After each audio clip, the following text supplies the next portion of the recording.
Shalom yang diberkati Tuhan. Selamat sore jemaat yang terkasih, baik yang di rumah maupun yang ada di gedung gereja.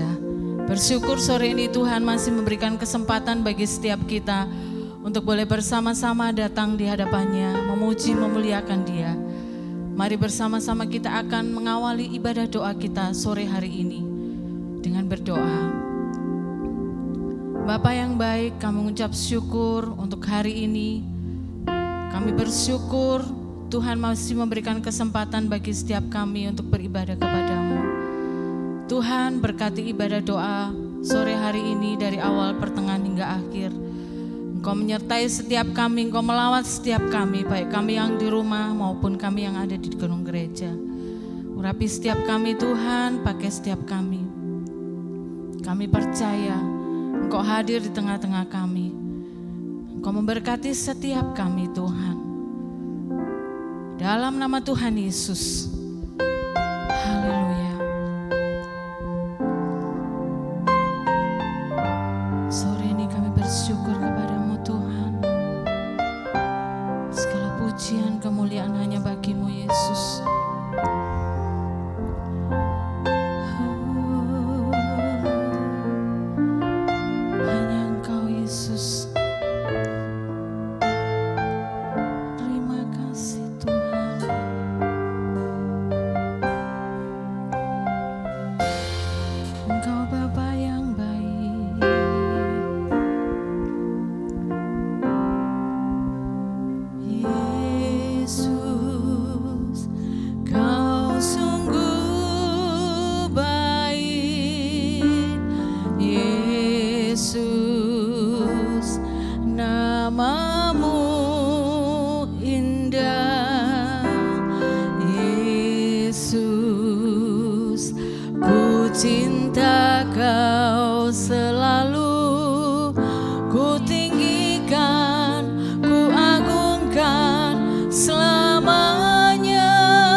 Puji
memuliakan Engkau Tuhan. Terpujilah namamu Yesus, sebab Engkau Allah yang layak kami agungkan. Engkau Allah yang kami sembah Tuhan. Biarlah segala puji hormat hanya bagimu Tuhan, sebab Engkau baik dalam setiap kehidupan kami. Engkau terlalu baik bagi setiap kami Tuhan. Engkau mengetahui setiap hati kami. Engkau mengetahui setiap kerinduan kami. Terima kasih Tuhan, terima kasih. Ajar kami untuk setia Tuhan dalam segala perkara. Karena Engkau Allah yang setia, Engkau Allah yang tidak pernah meninggalkan kami. Glory Yesus. Kasih setiamu selalu baru bagi setiap kami. Terima kasih Tuhan. Glory, haleluya Yesus. Terima kasih Yesus. Haleluya Yesus. Syukur Tuhan. Terima kasih Tuhan.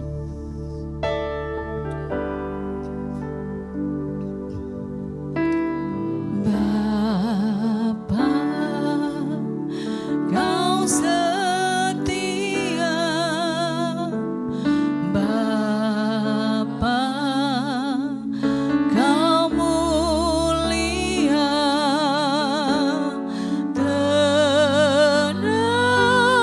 Tenanglah jiwaku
Terima kasih Tuhan.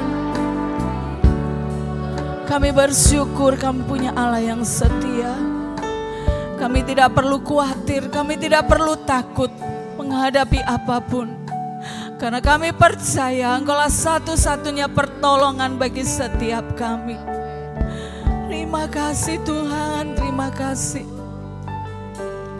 Engkau mengetahui setiap pergumulan kami Tuhan. Engkau mengetahui setiap apa yang terjadi dalam setiap kehidupan kami. Sore ini Tuhan, kami mau bawa semuanya di hadapan-Mu. Karena Engkau Allah pertolongan bagi setiap kami Tuhan. Glory Yesus, glory. Glory Yesus.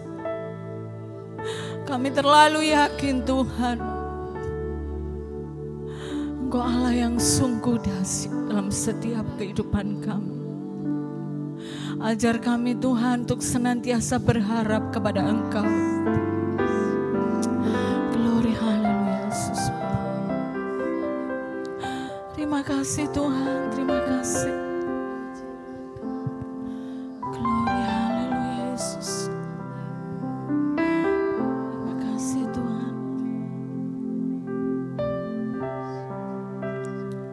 Haleluya Yesus. Haleluya Tuhan. Engkau yang senantiasa memelihara kami. Terima kasih Yesus.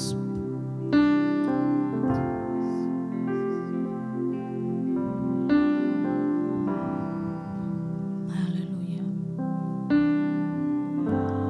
Musim akan selalu berganti,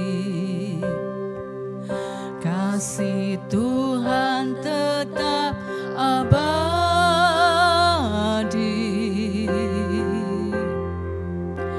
tak akan berubah sampai selamanya. Ku tetap percaya, ku yakin Tuhan memberkati, ku yakin Tuhan melindungi,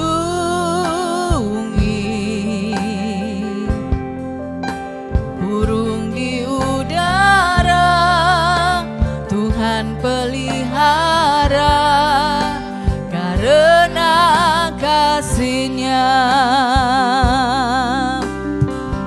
Tuhan selalu menolongku, selalu menjagaku, sehelai di rambutku tak akan terjatuh tanpa seizin-Mu. Tuhan selalu menolongku, selalu menjagaku. Dia mengenyangkanku dan peliharaku seumur hidupku. Kami undang jemaat untuk bangkit berdiri. Berganti, kasih Tuhan tetap abadi,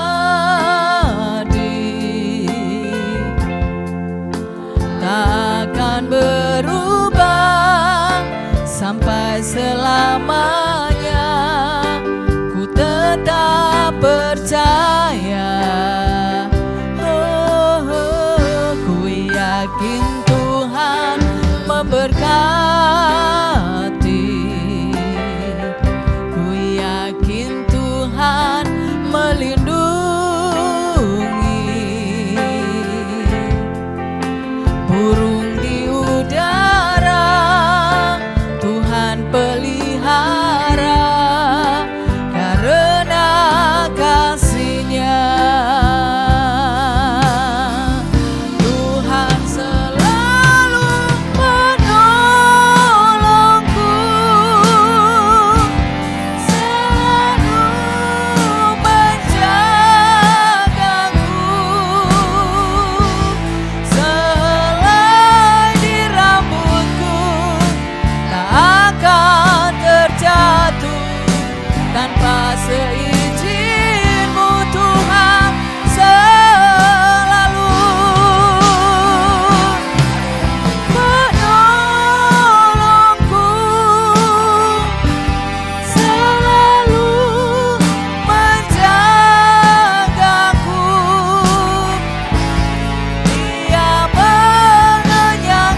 Kami mohon hamba-Nya yang akan menyampaikan firman Tuhan bisa maju ke depan. Menjagaku sehelai di rambutku, tak akan terjatuh tanpa seizin-Mu, Tuhan selalu menolongku, selalu menjagaku. Dia mengenyangkanku, peliharaku seumur hidupku. Tuhan selalu menolongku, selalu menjagaku.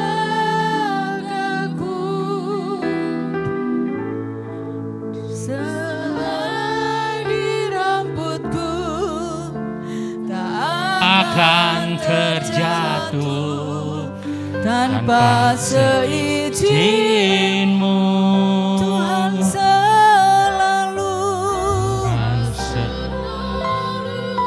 menolongku, selalu menjagaku.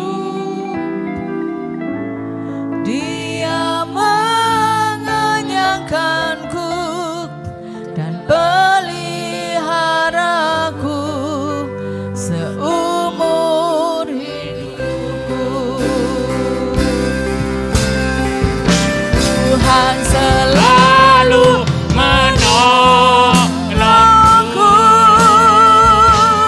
selalu menjagaku. Sehelai di rambutku, tak akan terjatuh tanpa seizin-Mu, Tuhan selalu menolongku, selalu menjagaku. Dia mengenyangkanku dan peliharaku seumur hidup.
kasih ya Tuhan. Haleluya. Syukur. Haleluya Yesus. Terima kasih Tuhan. Sungguh kami mengucap syukur kepadamu Tuhan. Haleluya Yesus. Sebab Engkau baik. Bahwasanya untuk selama-lamanya kasih setianya. Terima kasih Tuhan. Kami sudah menyembah, muji dan memuliakan nama-Mu. Tiba saatnya kami mendengarkan firman-Mu. Urapi setiap kami dengan urapan-Mu yang baru. Sehingga otoritas kuasa-Mu menyertai setiap kami. Khususnya hamba-Mu yang tidak berarti apa-apa ini Tuhan. Kami percaya Engkau kuasai sepenuhnya Roh Kudus. Dan hamba percaya setiap firman yang disampaikan tidak akan kembali dengan sia-sia. Firman itu bekerja berkuasa untuk memulihkan, membenarkan, mengubahkan setiap kami seturut rencana dan kehendak Tuhan. Terima kasih Tuhan. Kami sudah berdoa dan mengucap syukur hanya di dalam satu nama Tuhan Yesus Kristus. Haleluya. Amin. Silakan duduk.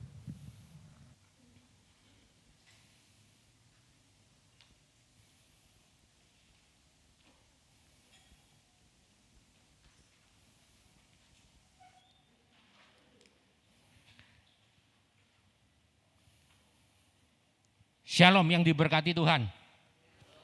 Shalom yang diberkati Tuhan. Ya, masih semangat ya kita beribadah untuk menyenangkan, memuliakan nama Tuhan Yesus Kristus. Dan pada saat malam hari ini, mari kita belajar bersama-sama merenungkan firman Tuhan di dalam 2 Raja-Raja pasal yang ke-5. Dengan perikop Naaman disembuhkan. Ini banyak 1 sampai 27, cuma kita membacanya sampai 19a. Kita baca bersama-sama ya dengan cepat. 1, 2, 3. Naaman, panglima Raja Aram, adalah seorang terpandang di hadapan tuannya dan sangat disayangi sebab oleh dia Tuhan telah memberikan kemenangan kepada orang Aram. Tetapi orang itu seorang pahlawan, tentara sakit kusta. Orang Aram pernah keluar bergerombolan dan membawa tertawan seorang anak perempuan dari negeri Israel. Ia menjadi pelayan pada istri Naaman. Berkatalah gadis itu kepada nyonyanya, sekiranya tuanku menghadap nabi yang di Samaria itu, maka tentulah nabi itu akan menyembuhkan dia dari penyakitnya.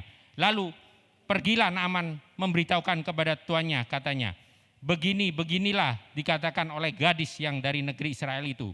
Maka jawab Raja Aram, baik, pergilah dan aku akan mengirim surat kepada Raja Israel. Lalu pergilah Naaman dan membawa sebagai persembahan 10 talenta perak dan 6.000 shikal emas dan 10 potong pakaian. Ia menyampaikan surat itu kepada Raja Israel yang berbunyi, sesampainya surat ini kepadamu, maklumlah kiranya bahwa aku menyuruh kepadamu, Naaman, pegawaiku, supaya engkau menyembuhkan dia dari penyakit kustanya.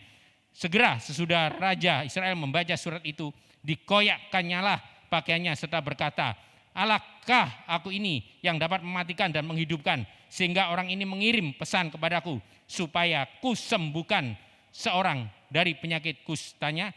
Tetapi sesungguhnya perhatikanlah dan lihatlah, ia mencari gara-gara terhadap aku. Segera sesudah didengar Elisa abdi Allah itu bahwa Raja Israel mengoyakkan pakaiannya, dikirimnyalah pesan kepada raja bunyinya, mengapa engkau mengoyakkan pakaianmu? Biarlah ia datang kepadaku supaya ia tahu bahwa ada seorang nabi di Israel. Kemudian datanglah Naaman dengan kudanya dan keretanya, lalu berhenti di depan pintu rumah Elisa. Elisa menyuruh seorang suran kepadanya mengatakan, pergilah mandi 7 kali dalam sungai Yordan, maka tubuhmu akan pulih kembali sehingga engkau menjadi tahir. Tetapi pergilah Naaman dengan gusar sambil berkata, aku sangka bahwa setidak-tidaknya ia datang keluar dan berdiri memanggil nama Tuhan Allahnya, lalu menggerak-gerakkan tangannya di atas tempat penyakit itu, dan dengan demikian menyembuhkan penyakit kustaku.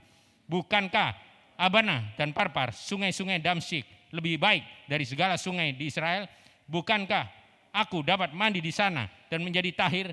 Kemudian berpalinglah ia dan pergi dengan panas hati. Tetapi pegawai-pegawainya datang mendekat serta berkata kepadanya, "Bapak, seandainya nabi itu menyuruh perkara yang sukar kepadamu, bukankah Bapak akan melakukannya? Apalagi sekarang ia hanya berkata kepadamu, 'Mandilah dan engkau akan menjadi tahir.' Maka turunlah ia membenamkan dirinya 7 kali dalam sungai Yordan sesuai dengan perkataan abdi Allah itu. Lalu pulihlah tubuhnya kembali seperti tubuh seorang anak dan ia menjadi tahir. Kemudian kembalilah ia dengan seluruh pasukannya kepada abdi Allah itu. Setelah sampai, tampillah ia ke depan Elisa dan berkata, 'Sekarang aku tahu bahwa di seluruh bumi tidak ada Allah kecuali di Israel. Karena itu terimalah kiranya suatu pemberian dari hambamu ini.' Tetapi Elisa menjawab, 'Demi Tuhan yang hidup, yang di hadapannya aku menjadi pelayan, sesungguhnya aku tidak akan menerima apa-apa.' Dan walaupun Naaman mendesaknya supaya menerima sesuatu, ia tetap menolak. Akhirnya berkatalah Naaman, 'Jikalau demikian, biarlah diberikan kepada hambamu ini tanah sebanyak muatan sepasang bagal. Sebab hambamu ini tidak lagi akan mempersembahkan korban bakaran atau korban sembelihan kepada Allah lain kecuali kepada Tuhan. Dan kiranya Tuhan mengampuni hambamu ini dalam perkara yang berikut. Apabila tuanku masuk ke kuil Rimon untuk sujud menyembah di sana, dan aku menjadi pengapitnya, sehingga aku harus ikut sujud menyembah dalam kuil Rimon itu, kiranya Tuhan mengampuni hambamu ini dalam hal itu." Ayat yang ke-19a, maka berkatalah Elisa kepadanya, "Pergilah dengan selamat." Amin. Berbahagialah orang yang mendengar firman Tuhan, menyimpan dalam hati, dan yang terutama melakukannya di dalam kehidupannya sehari-hari. Ya, saya mulai dengan ayat yang pertama. Naaman, panglima Raja Aram, adalah seorang terpandang di hadapan tuannya dan sangat disayangi. Sebab oleh dia Tuhan telah memberikan kemenangan kepada orang Aram. Tetapi orang itu seorang pahlawan tentara sakit kusta.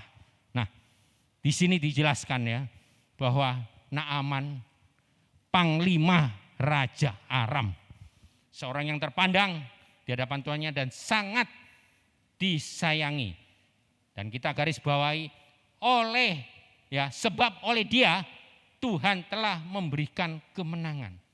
Nah, di sini luar biasa sekali bahwa sebab oleh dia ya, padahal ya Naaman ini bukan umat Israel ya, tetapi di sini dijelaskan bahwa sebab oleh dia Tuhan telah memberikan kemenangan kepada orang Aram. Nah, ini sungguh luar biasa bahwa walaupun Naaman ini bukan umat Israel ya, walaupun panglima Raja Aram ini bukan orang Israel, tetapi Tuhan ya, Tuhan itu mengasihi ya, menyayangi. Sehingga di sini dijelaskan bahwa sebab oleh dia Tuhan telah memberikan kemenangan kepada orang Aram. Tetapi nah ini ada kontradiksinya. Tetapi orang itu seorang pahlawan tentara sakit kusta. Nah, sakit kusta ini adalah suatu kutukan ya, yang tidak bisa disembuhkan pada zaman itu. Nah, di sini jelaskan ayat yang kedua ya.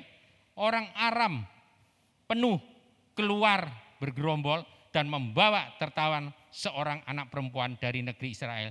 Ia menjadi pelayan pada istri Naaman.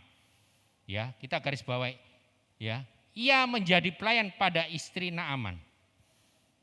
Seorang anak perempuan dari negeri Israel, ia menjadi pelayan pada istri Naaman. Ayat yang ketiga, berkatalah gadis itu kepada nyonyanya, "Sekiranya engkau menghadap nabi yang di Samaria itu, maka tentulah nabi itu akan menyembuhkan dia dari penyakitnya." Ya. Kalau kita mempunyai ya ART ya, seringkali kita ini memandang rendah ya. Tetapi Tuhan, ya, Tuhan yang kita sembah, ya, itu tidak memandang, ya, tinggi rendahnya kedudukan sosial seseorang. Nah, Tuhan memakai seorang pelayan ini, ya, seorang pelayan yang sepertinya kalau dalam kehidupan sehari-hari ini seringkali tidak dianggap karena dia berkedudukan rendah. Tetapi Tuhan memakai seorang pelayan ini, ya, dengan perkataannya, ya, dia mengatakan bahwa panglima Raja Aram ini, Naaman ini, ya, dia bisa disembuhkan oleh nabi, ya, nabi yang ada di Samaria di Israel itu, ya. Kita lihat di sini ia menjadi pelayan pada istri Naaman. Nah, yang kedua dia juga Tuhan itu memakai juga istri dari Naaman ini, yang untuk apa? Untuk mendengarkan suara pelayannya, ya. Tidak mudah seorang kedudukan yang tinggi terus mendengarkan, ya, seorang pelayan yang kedudukannya rendah. Seringkali kita memandang rendah seseorang, ya. Kita, ya, kamu siapa? Kamu orang miskin, kamu orang yang tidak punya, ya. Kamu ini orang yang terpinggirkan, yang tidak masuk level saya. Nah, di sini padahal Naaman itu kan kedudukannya tinggi. Kalau panglima itu adalah bintang 4, ya. Dan itu suatu kedudukan yang sangat tinggi. Dan nyonyanya pun juga dia tetap menganggap bahwa nasihat dari pelayannya ini yang kedudukannya rendah, dia dengarkan. Nah, ayat yang selanjutnya. Lalu pergilah Naaman memberitahukan kepada tuannya, katanya, begini-beginilah dikatakan oleh gadis yang dari negeri Israel itu. Maka jawab Raja Aram, baik, pergilah dan aku akan mengirim surat kepada Raja Israel. Lalu pergilah Naaman dan membawa sebagai persembahan 10 talenta perak dan 6.000 shikal emas dan 10 potong pakaian. Ayat yang ke-6. Ia menyampaikan surat itu kepada Raja Israel yang berbunyi, sesampainya surat ini kepadamu, maklumlah kiranya bahwa aku menyuruh kepadamu, Naaman, pegawaiku, supaya engkau menyembuhkan dia dari penyakit kustanya. Ayat yang 7. Segera sesudah Raja Israel membaca surat itu, dikoyakkannya pakaiannya serta berkata, alakah aku ini yang dapat mematikan dan menghidupkan, sehingga orang ini mengirim pesan kepadaku supaya kusembuhkan seorang dari penyakit kustanya. Tetapi sesungguhnya perhatikanlah dan lihatlah, ia mencari gara-gara terhadap aku. Ya. Di sini dijelaskan bahwa ayat yang ketiga, berkatalah gadis itu kepada nyonyanya, sekiranya tuanku menghadap nabi, ya, kita garis bawahi nabi yang di Samaria itu, maka tentulah nabi itu akan menyembuhkan dia dari penyakitnya. Ya. Disuruh menghadap nabi, ya, bukan menghadap raja. Tapi di sini bagaimana?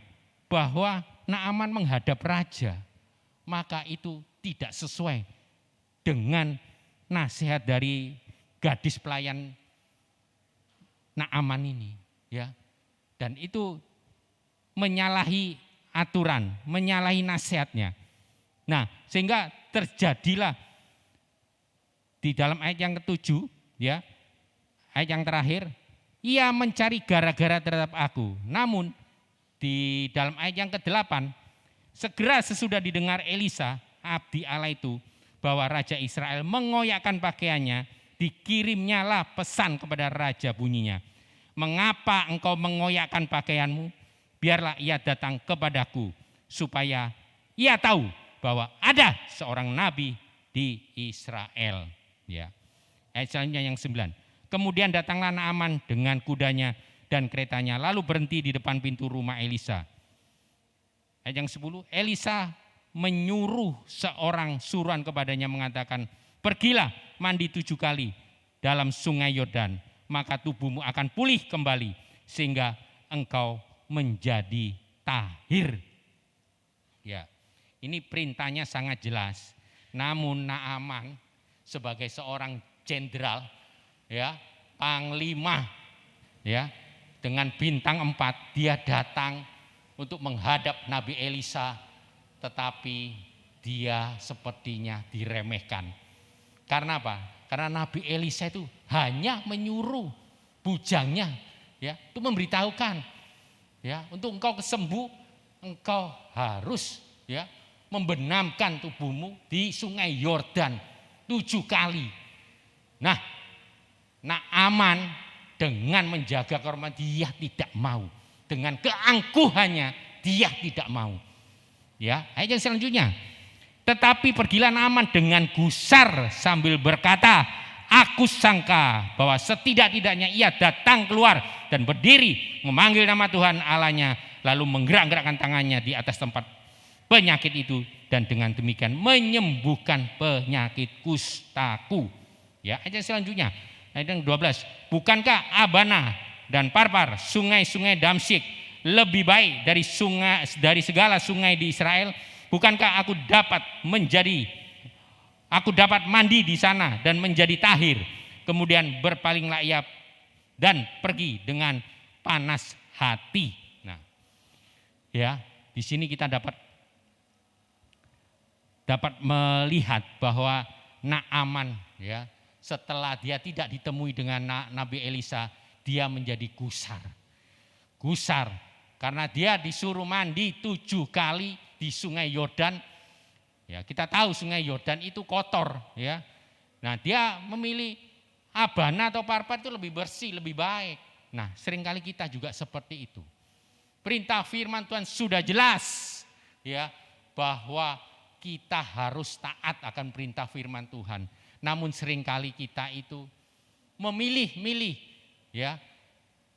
Tuhan kok tidak seperti ini jalannya, kok Tuhannya seperti itu jalannya. Nah, seringkali kita ini tidak taat akan perintah firman Tuhan. Seperti juga Naaman ini, dengan gusarnya, dengan panas hati, dia tidak mau, ya. Orang yang congkak akan pasti direndahkan. Orang yang meninggikan diri pasti akan direndahkan. Nah, di sini ayat yang ke-13 jelas sekali bahwa karena Naaman panas hati tidak mau, ya, melakukan perintah firman Tuhan. Ayat yang ke-13, tetapi pegawai-pegawainya datang mendekat serta berkata kepadanya, Bapak, seandainya nabi itu menyuruh perkara yang sukar kepadamu, bukankah Bapak akan melakukannya? Apalagi sekarang ia hanya berkata kepadamu, mandilah dan engkau menjadi tahir. Dan, ya, Naaman ini setelah dia gusar, dia tidak mau melakukan perintah firman Tuhan, dia ditegur oleh bawahannya, ya, ditegur oleh bawahannya. Dengan jenderal itu ditegur oleh bawahannya, ini kan sudah merendahkan dia, ya. Bukankah, ya, di sini dijelaskan bahwa Bapak, seandainya nabi itu menyuruh perkara yang sukar kepadamu, bukankah Bapak akan melakukannya? Apalagi sekarang ia hanya berkata kepadamu, mandilah dan engkau akan menjadi tahir. Ya, ayat yang ke-14, maka turunlah ia membenamkan dirinya 7 kali dalam sungai Yordan sesuai dengan perkataan abdi Allah itu, lalu pulihlah tubuhnya kembali seperti tubuh seorang anak dan ia menjadi tahir. Ya. Kalau kita tidak taat akan perintah firman Tuhan, ya, kita tidak akan mendapatkan pemulihan, kita tidak akan mendapatkan kesembuhan, kita tidak akan mendapatkan berkat-berkat yang dari Tuhan. Nah, di sini jelas sekali bahwa apa yang kita lihat dari Naaman ini, dia mempunyai sifat yang sombong dan sombong. Saya ulangi lagi, Naaman ini mempunyai sifat yang sombong. Dia merasa kedudukannya sangat tinggi, ya. Dia tidak merendahkan hati pada saat dia menghadap Nabi Elisa. Nah, pada saat dia mempunyai segalanya, Naaman ini mempunyai segalanya, kedudukan tinggi, harta benda melimpah, ya. Dia mempunyai kuasa, ya, dan semua bawahnya itu banyak yang tunduk. Tetapi satu hal, dia tidak bisa menyembuhkan dirinya sendiri, ya. Seperti juga di era kita, ya. era kita ini kan kena COVID ya. COVID-19 masih ada. Ya, masih ada walaupun sudah mereda. Ya. Banyak orang-orang kaya ya, di Indonesia maupun di luar negeri ya, yang merasa paling hebat, paling kaya ya, tetapi tidak bisa menangkal COVID-19. Banyak yang meninggal walaupun dia punya uang triliunan katakanlah ya, banyak yang meninggal, banyak yang bangkrut ya. Nah, di sini disebut bahwa tidak ada satupun ya manusia di dunia ini ya yang dapat sekiranya menyombongkan diri di hadapan Tuhan, yang angkuh di hadapan Tuhan. Siapakah manusia itu? Ya, manusia itu seperti debu, ya, sebentar sudah hilang lenyap, ya, dengan kuasa dari Allah. Ya, kita ini tidak ada apa-apanya. Apa yang kita punya sebentar lenyap. Ya, manusia ini seperti uap, ya, sebentar hilang lenyap. Manusia juga seperti rumput, sebentar hilang juga lenyap, mati. Ya, kita ini jangan sampai kita menyombongkan diri dengan keadaan kita. Ya, mungkin ya kita punya gelar yang banyak, kepandaian yang banyak, kekayaan yang luar biasa, yang uang yang triliunan dan lain sebagainya. Tetapi siapakah manusia itu? Ya, kalau Tuhan sudah memanggil saat ini pun juga kita tidak bisa berbuat apa-apa. Ya, banyak ya, saya lihat di berita-berita ya, yang kena COVID itu bukan hanya orang tua, ya, orang-orang yang sudah lanjut, ya, tetapi ya, yang masih muda-muda pun ya, banyak yang lewat. Ya, umur 30, umur 15, umur 25, ya, lewat semuanya. Nah, ini menandakan apa? Bahwa manusia itu lemah dan lemah. Ya. Terus saya lanjutkan.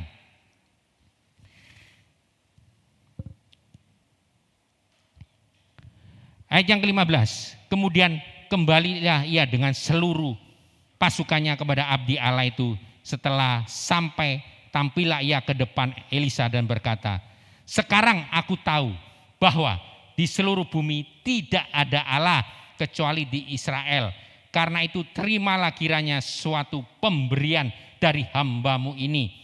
Tetapi Elisa menjawab, demi Tuhan yang hidup, yang di hadapannya aku menjadi pelayan, sesungguhnya aku tidak akan menerima apa-apa. Dan walaupun Naaman mendesaknya supaya menerima sesuatu, ia tetap menolak. Wah, ini Elisa, Nabi Elisa sungguh luar biasa. Ya, sudah dibawakan emas, perak ya, yang banyak itu, tetapi dia tidak mau menerima, menolak. Ya, ini suatu gambaran hamba Tuhan yang luar biasa. Tetapi zaman sekarang banyak ya hamba-hamba Tuhan yang mempunyai motivasi yang tidak benar. Motivasi pikirannya uang, ya. Tetapi biarlah kita ini sebagai hamba-hamba Tuhan mempunyai motivasi yang benar. Ya. Ayat yang selanjutnya 17. Akhirnya berkatalah Naaman, jikalau demikian biarlah diberikan kepada hambamu ini tanah sebanyak muatan sepasang bagal, sebab hambamu ini tidak lagi akan mempersembahkan korban bakaran atau korban sembelian kepada Allah lain kecuali kepada Tuhan. Dengan Nabi Elisa menolak ya persembahan dari Naaman, ya, Naaman merasa bahwa ini benar, hamba Tuhan yang luar biasa, nabi yang luar biasa. Sehingga apa? Dia mengatakan bahwa akhirnya berkatalah Naaman, jikalau demikian biarlah diberikan kepada hambamu ini tanah sebanyak muatan sepasang bagal, sebab hambamu ini tidak lagi, ya kita garis bawahi, tidak lagi akan mempersembahkan korban bakaran atau korban sembelian kepada Allah lain kecuali kepada Tuhan. Nah, bukan hanya penyakit yang disembuhkan, tetapi ya dia juga diselamatkan. Ya. Dan ayat yang 18, dan kiranya Tuhan mengampuni hambamu ini dalam perkara yang berikut. Apabila tuanku masuk ke kuil Rimon untuk sujud menyembah di sana, dan aku menjadi pengapitnya sehingga aku harus ikut sujud menyembah dalam kuil Rimon, itu kiranya Tuhan mengampuni hambamu ini dalam hal itu. Maka berkatalah Elisa kepadanya, pergilah dengan selamat. Nah, pada awalnya Naaman ini hanya menyembah, ya, menyembah berhala-berhala, ya, menyembah dewa-dewa, ya, tetapi dengan bertemu dengan Nabi Elisa ini, menolak persembahannya, dia sadar bahwa ini nabi yang benar-benar, yang sungguh-sungguh diurapi Tuhan, sehingga dia juga diselamatkan. Dan juga dia berkata, tidak lagi akan mempersembahkan korban bakaran dan korban sembelihan kepada Allah lain kecuali kepada Tuhan. Nah, di sini dalam ayat yang 19, maka berkatalah Elisa kepadanya, pergilah dengan selamat. Ya, saya lanjutkan. Setelah Naaman berjalan tidak berapa jauh daripadanya, ayat yang 20, berpikirlah Gehasi, bujang Elisa abdi Allah, sesungguhnya tuanku terlalu menyegani Naaman orang Aram ini dengan tidak menerima persembahan yang dibawanya. Demi Tuhan yang hidup, sesungguhnya aku akan berlari mengejar dia dan akan menerima sesuatu daripadanya. Ayat yang 21. Lalu Gehasi mengejar Naaman dari belakang. Ketika Naaman melihat ada orang berlari-lari mengejarnya, turunlah ia dengan segera dari atas kereta untuk mendapatkan dia dan berkata, selamat. Ya, ayat yang ke-22. Jawabnya, selamat tuanku. Elisa menyuruh aku mengatakan, baru saja datang kepadaku 2 orang muda dari pegunungan Efraim, dari antara rombongan nabi. Baiklah, berikan kepada mereka setalenta perak dan 2 potong pakaian. Di ayat yang ke-22 ini, ya, bahwa Gehasi sudah berbohong. Ya, jawabnya selamat. Tuanku Elisa menyuruh aku mengatakan.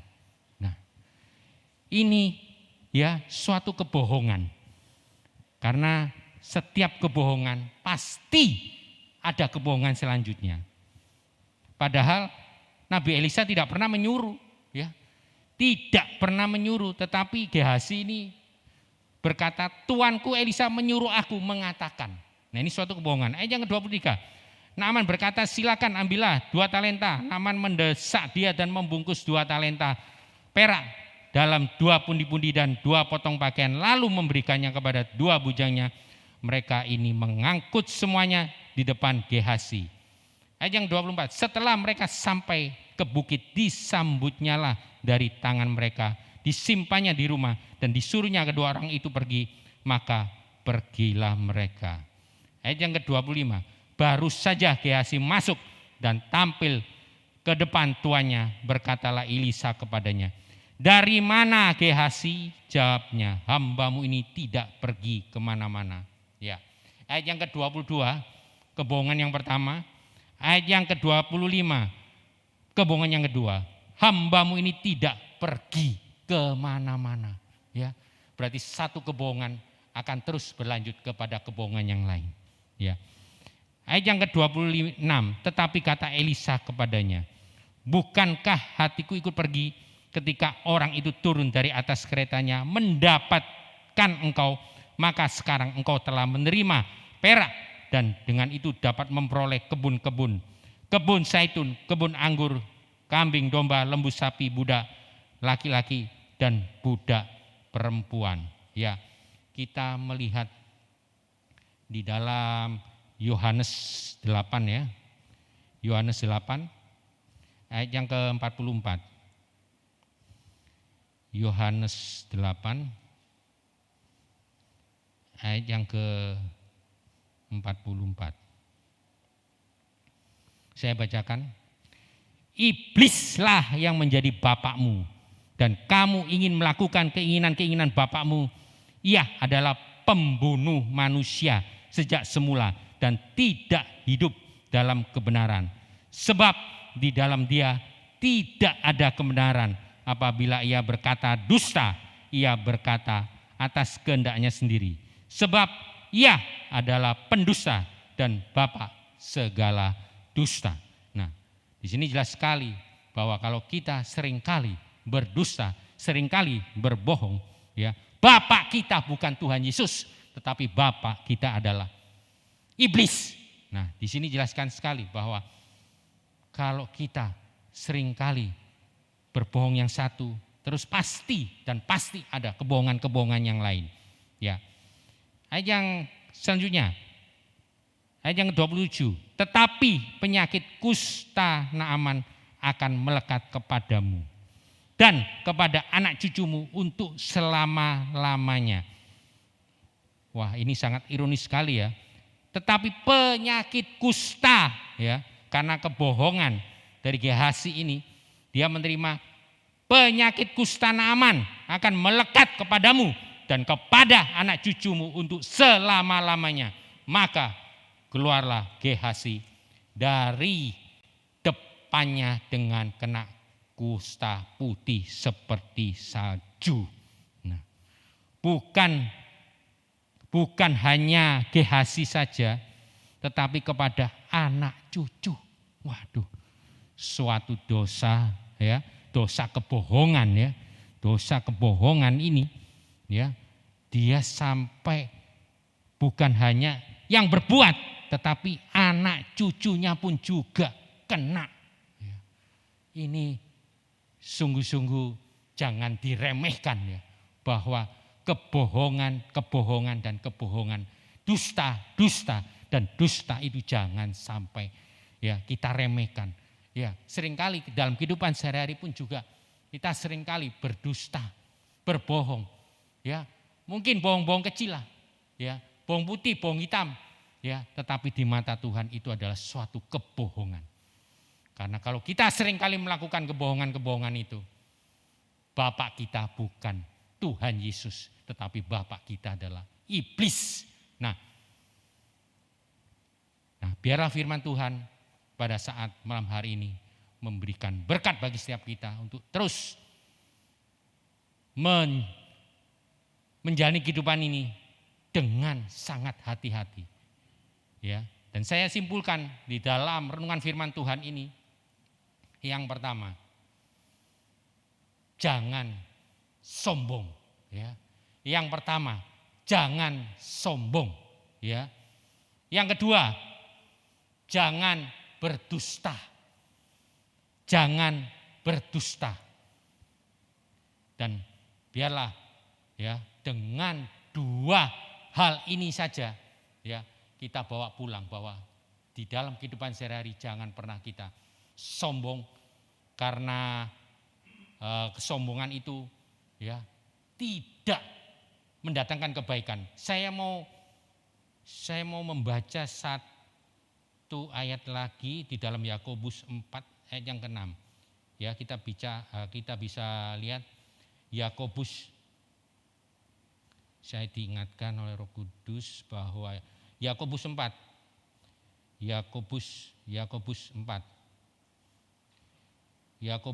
ayat yang ke-6. Ya, saya bacakan. Tetapi kasih karunia yang dianugerahkannya kepada kita lebih besar daripada itu. Karena itu ia katakan, Allah menentang orang yang congkak tetapi mengasihani orang yang rendah hati. Amin. Ya, dua hal yang mau saya bagikan pada renungan firman Tuhan pada saat malam hari ini. Satu, jangan sombong.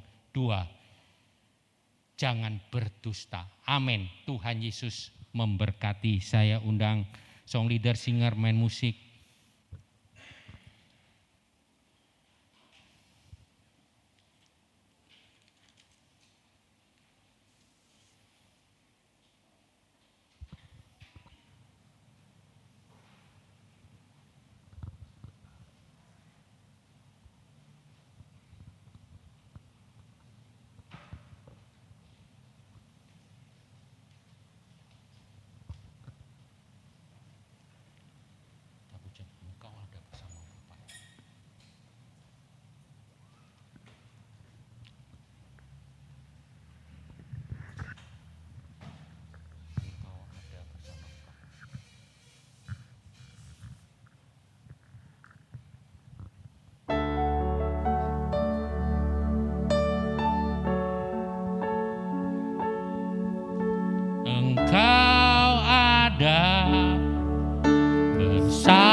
di setiap musim hidupku.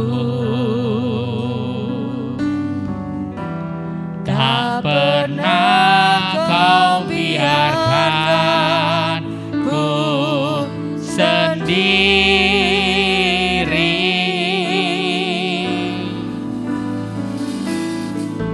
Kekuatan di jiwaku adalah bersamamu. Tak pernah ku ragukan kasih-Mu.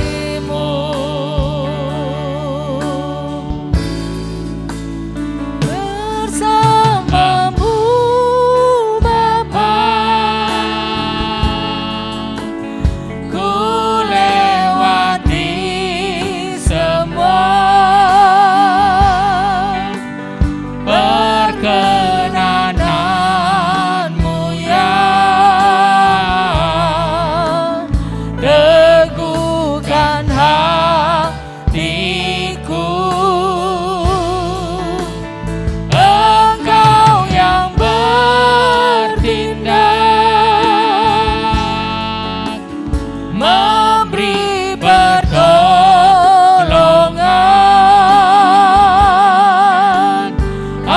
Anugerah-Mu besar melimpah bagiku.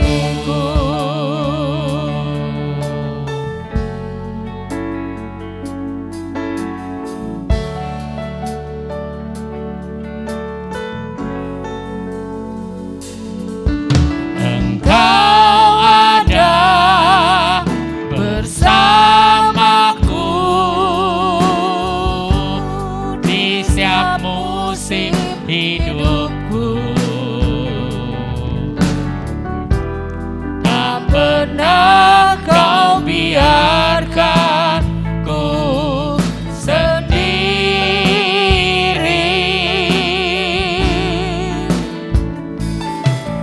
Kekuatan di jiwaku adalah bersamamu.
melimpah bagiku. Sembah Dia.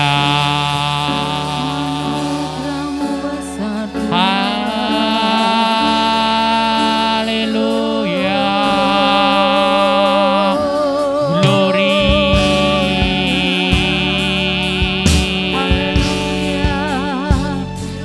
Haleluya. Syukur. Haleluya. Haleluya. Syukur.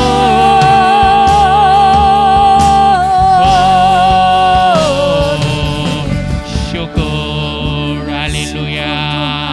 Terima kasih Tuhan. Haleluya. Glory. Haleluya.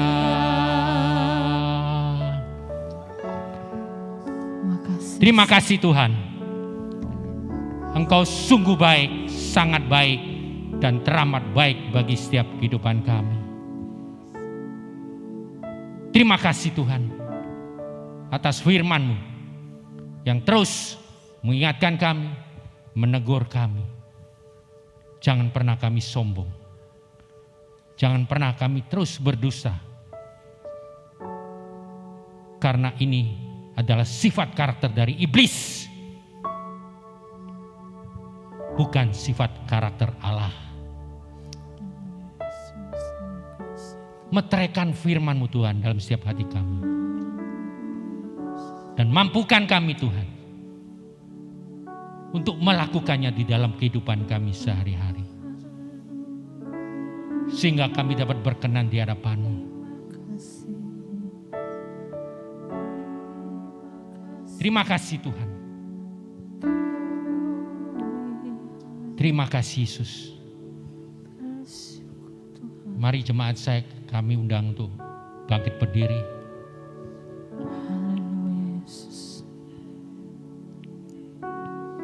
Kita sama-sama berdoa syafaat bagi bangsa dan negara Indonesia ini. Tuhan Yesus, ampuni dosa dan kesalahan bangsa Indonesia ini Tuhan. Pulihkan Tuhan bangsa Indonesia ini. Engkau mencurahkan hikmat, akal budi, bijaksana-Mu, roh takut akan Kau Tuhan. Baik dari Pak Presiden, Wakil Presiden, dari pejabat yang tinggi sampai terendah, dari pusat sampai daerah. Dan biarlah mereka dapat menjalankan pemerintahan ini dengan melakukan kebenaran di mata Tuhan Yesus Kristus. Dan kami juga berdoa Tuhan untuk gereja GBT Oret Labora ini. Baik Bapak Ibu Gembala, kami percaya Tuhan Kau juga memberkati keluarganya melalui keluarga Pak Daniel Tumbal ini. Nama Tuhan ditinggikan dan dipermuliakan. Penatua, diaken, pelayan Tuhan, jemaat semuanya kami percaya Engkau sudah memberkati. Dan kami juga percaya yang saat ini bertugas, baik itu song leader, singer, pemain musik, MIT, semua yang terlibat dalam pelayanan pada saat malam hari ini kami percaya juga Engkau sudah memberkati kami semuanya. Jemaat-jemaat yang hadir di gedung gereja maupun di rumah, kami percaya juga Engkau sudah memberkati kami semuanya. Dan biarlah semuanya ini hanya untuk kemuliaan dan kebesaran nama Tuhan Yesus Kristus. Terima kasih Tuhan. Dan sebentar lagi kami akan pulang ke rumah kami masing-masing. Kami percaya Engkau akan menghentarkan setiap kami untuk tiba dengan selamat, tidak kurang suatu apapun. Bapak, Ibu, saudara-saudara yang kekasih di dalam nama Tuhan Yesus Kristus, pulanglah dengan membawa baik itu berkat rohani, berkat jasmani, kasih, sukacita, damai sejahtera, kesabaran, kemurahan, kebaikan, kesetiaan, kelemah lembutan, penguasaan diri, serta kesehatan yang sempurna, yang semuanya dari Allah Bapa, Putra, dan persekutuan dengan Roh Kudus, yang menjadikan setiap kita semuanya menjadi pemenang, bahkan lebih dari pemenang. Yang percaya katakan sama-sama, amin.